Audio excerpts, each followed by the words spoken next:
time to fix your roof is when the sun is shining. Hey everybody, Coach Brew here. Why am I telling you today, in the rain, in the pouring rain, why the time to fix your roof is when the sun is shining? Well, we're in the middle of the quarantine, pandemic, coronavirus hysteria, and I am socially distancing myself by driving alone in my car for a little temporary sanity outside of my home, away from my wife and children, where I have a little quiet time to think.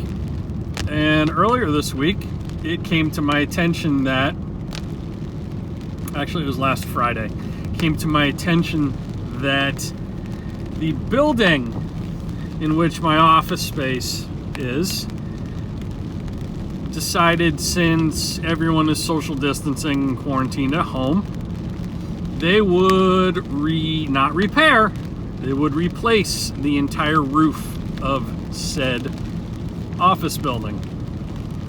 Why is that relevant? Well, they thought it would be great because there'd be no disruption since there are no people inhabiting the offices.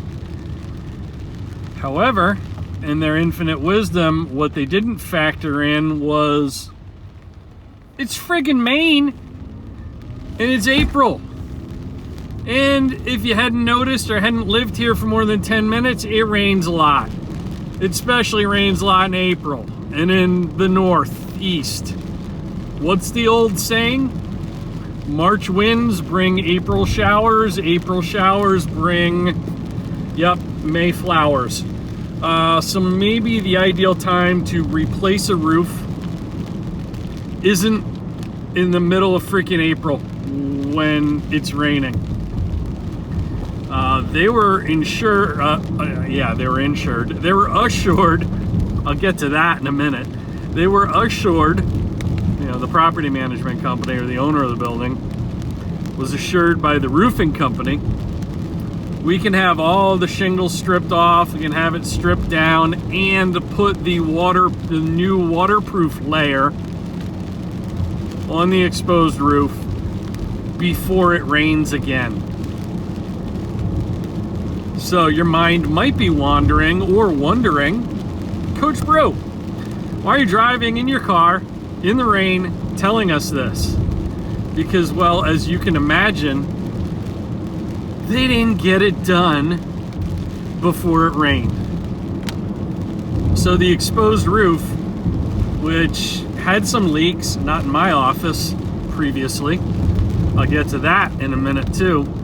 The exposed roof had some leaks in a couple different places.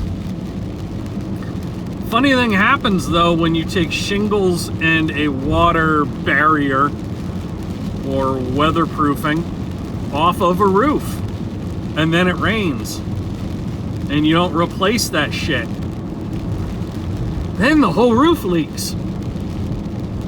So maybe, just maybe, the intelligent thing to do would have been, at a minimum, wait until the weather gets better towards the summer.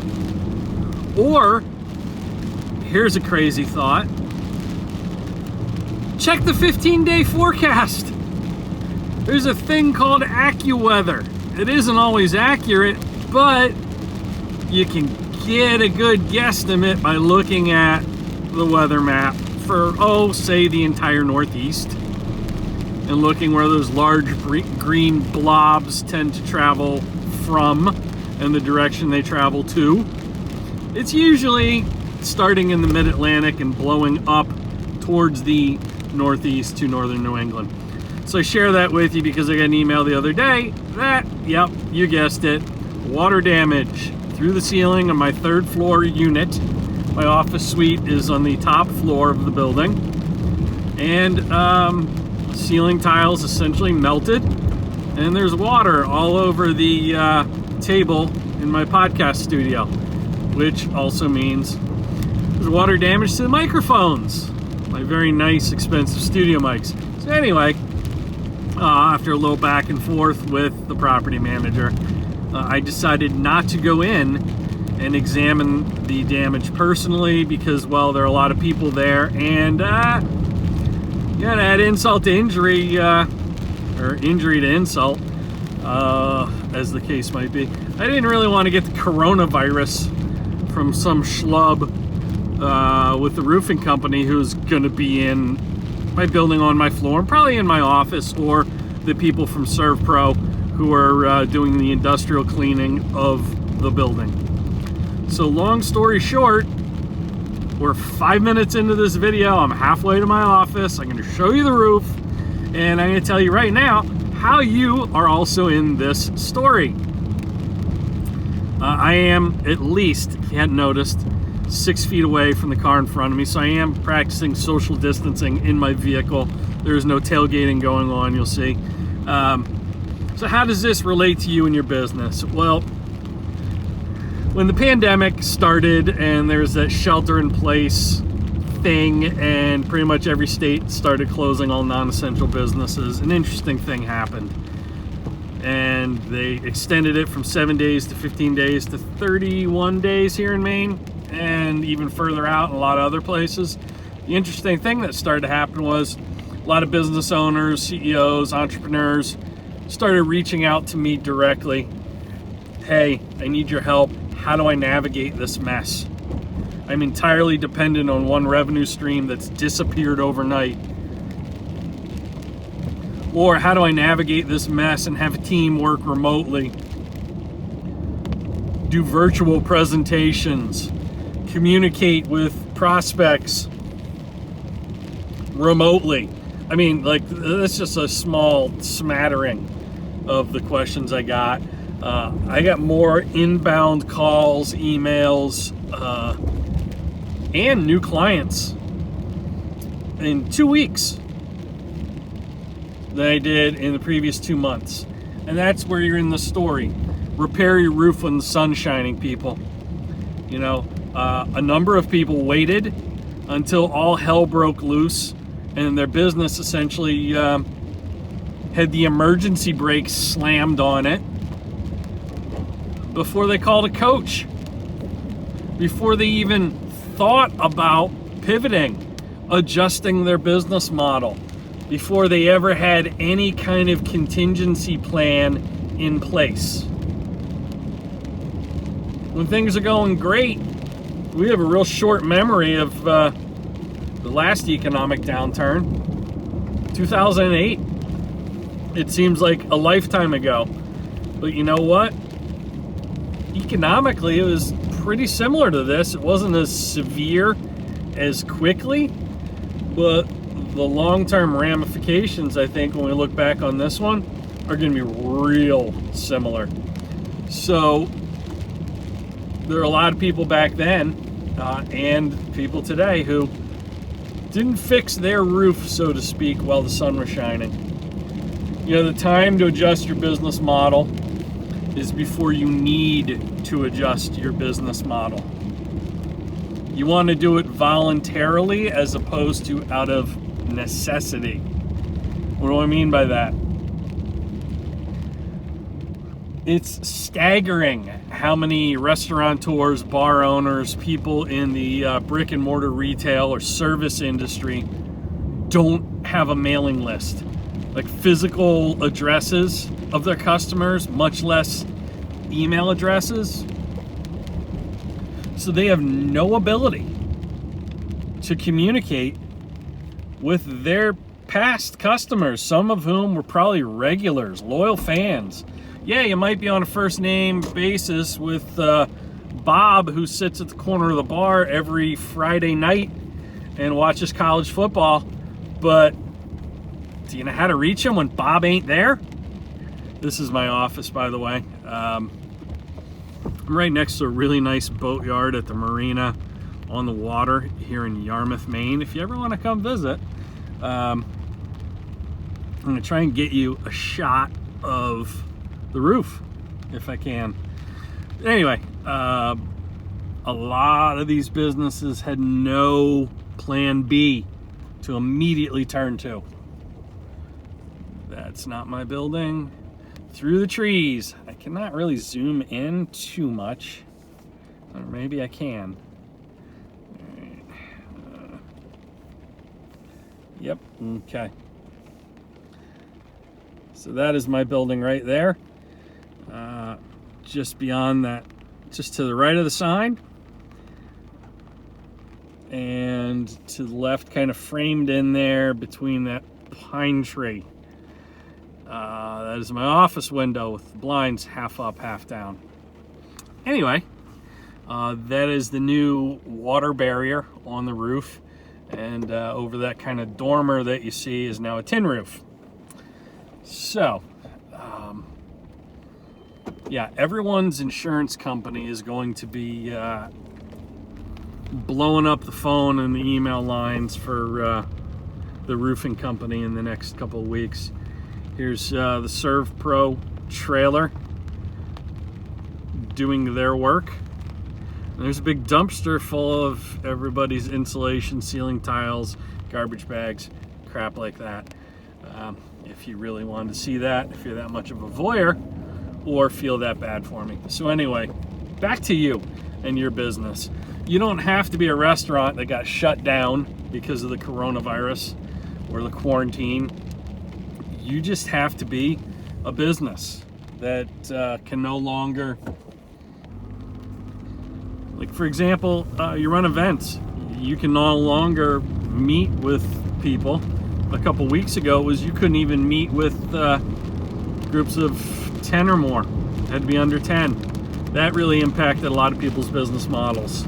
Obviously, the service industry, retail, I mentioned that earlier, real estate, everything. Like certain things are essential, but that doesn't mean people are still leaving their house to take advantage of those essentials.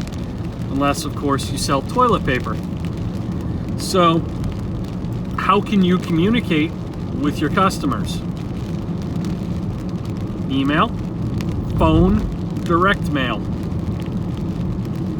You can do pickups at their door. They could leave. Let's say you need to get, right? You know, probably if you've been watching this or listening to me or reading my stuff for any length of time, you know I'm really into archery. Well, there's an archery company that will pick up your bow at your doorstep and take it to the shop, service it, give it a tune-up. I'll get you whatever other accessories you might need, and you pay electronically and they will drop it off at your door. Like there's no human interaction or contact whatsoever, but their business is still capable of operating. Why? Because they had a plan B. Here's what we'll do. They're selling portable targets, like those foam targets, so people can practice and shoot, not in the range or at the shop, but in their yards, because you can still go outside in your own yard. That's a good plan B, or at least as good as it gets. But having a database of people that you can communicate with is critical. And for them, not just to hear from you when the economy goes south, when cash flow is tight or non-existent, but to hear from you throughout the year. Do you know, and this prompts a couple of things. You know, what's your communication system with your customers? Do you know their birth date? Do you know their kid's birth date? Do you know the anniversary, not their wedding anniversary, the anniversary of the date they started doing business with you? That's an important one they won't remember, and if you do, that will make one heck of a great impression on your customers. Send them an anniversary gift, an anniversary card at a minimum, so they hear from you in a pleasant way, in a proactive way, when you don't want, need, or expect anything from them in return. It demonstrates you're in the relationship business, not the transaction business. It's the difference between facilitation and manipulation. You're doing something for them, not expecting something from them immediately. And that pays dividends. Postcards, handwritten notes,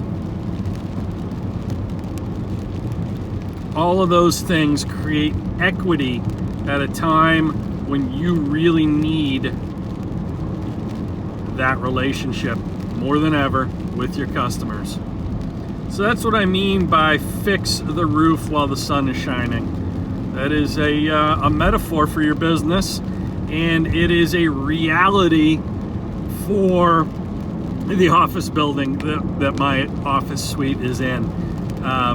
So I wanted to just take this opportunity to share that with you. A little cautionary tale from the roofing company in my building. And hopefully my office isn't too jacked up when I finally get to re-inhabit it. I don't think it's that bad. They sent me some pictures of like just where the ceiling tiles are missing, and they're cleaning all the carpets and everything and running blowers and dryers and whatnot throughout the facility. Anyway, enough about me. This is about you. Have a plan. Be ready to pivot or adjust the plan to plan B, and be ready to implement that plan and tweak it and adjust it as you need, right? Because what happened? First, we were told Corona wasn't a big deal. Proceed as planned. People downplayed it because, well, the medical quote experts downplayed it, and they just assumed nothing would happen. It wouldn't impact their business. Then it was, you can't meet in groups of like 15 or 10, I forget which, or larger. It's got to be under 10. So, you know, that put a little crimp in the plans. It cramped some businesses' style. But hey, we're still open. We can still, have guests. We can still have customers or clients come through our doors. Then they started to realize we have a global problem on our hands. They closed the borders, state and national borders, grounded flights, and said, shelter at home. So the people that thought, it only impacted us a little bit, didn't think, a step or two ahead. It's the difference between playing chess and playing checkers. When you're playing checkers, you're just reacting to the immediate move of your opponent that's right in front of your face. And when you're playing chess, you're thinking a couple of moves ahead, and how can you make this situation advantageous to you in the future? Well, I'll tell you right now, it goes back to fix the roof when the sun's shining. The second best time to fix the roof is while it's raining. And unfortunately, there are a lot of people looking at the hole in their roof from their living room, staring up at it, and just letting the water pound them in the face, figuratively speaking.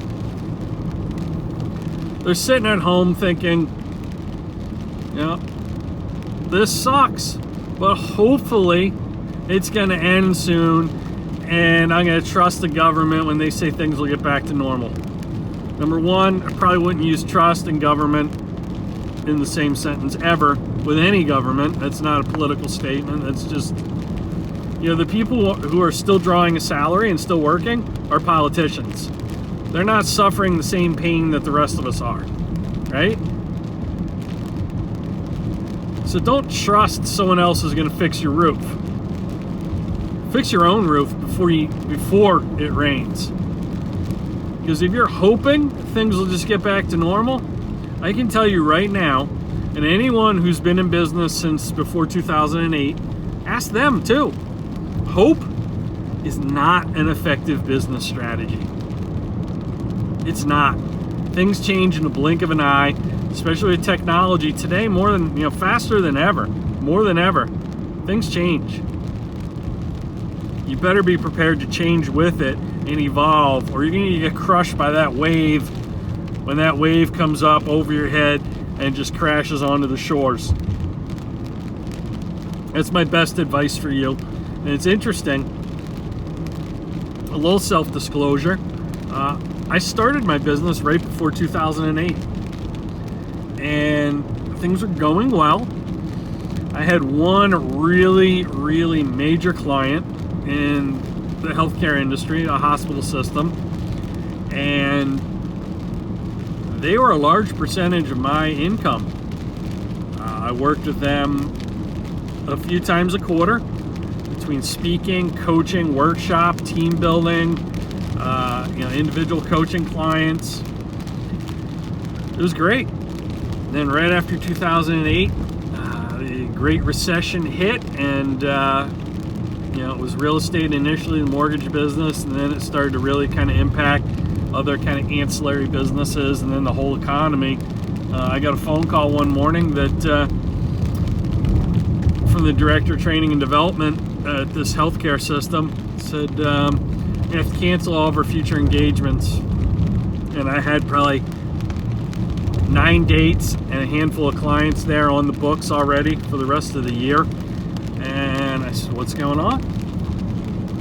And she proceeded to explain to me that her healthy, multi-six-figure training and development budget got slashed to zero overnight. Zero.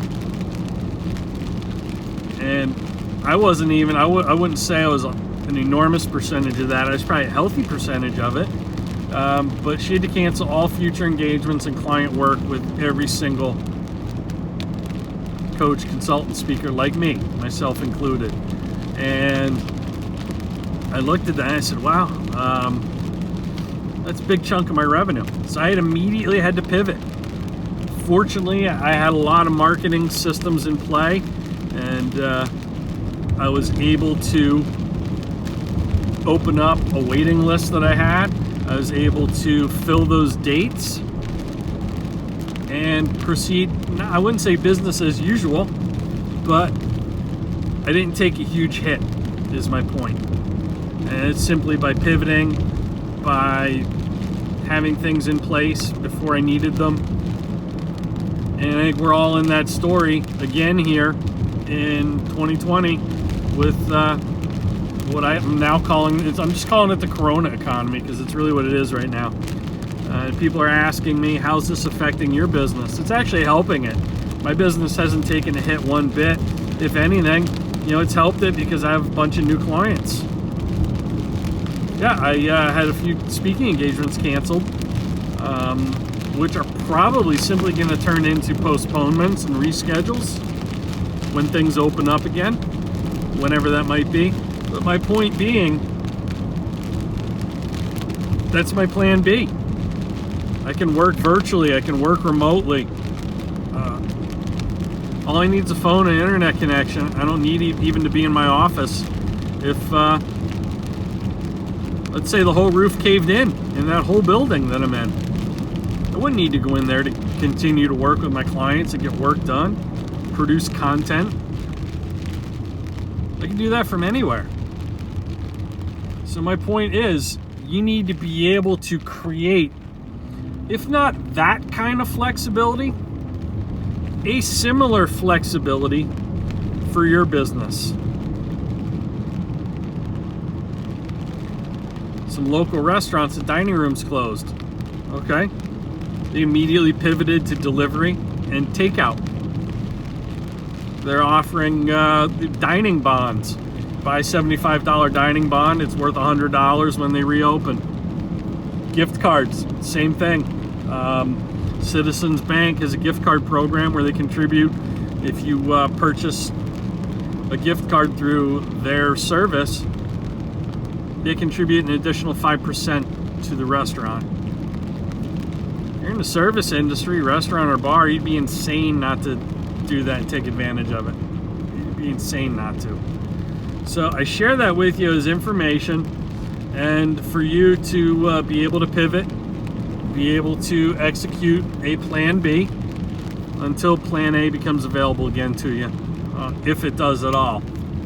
I think there are going to be some industries that simply are crushed by this.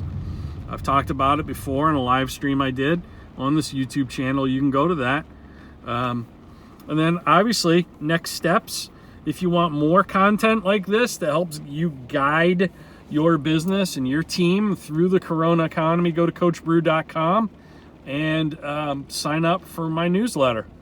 It's going to get you a complimentary issue of my premium membership newsletter, which is starting May 1st, going to be a $99 value. 12 ways to double your sales, double your results is the issue you'll get. delivered to your inbox. And also puts you on my email list where I send you articles, new podcast episodes, talking about subjects similar to the one we're talking about right now. And again, that's coachbrew.com, coachbru.com. Head on over there, and we'll catch you on the next episode of Windshield Wisdom.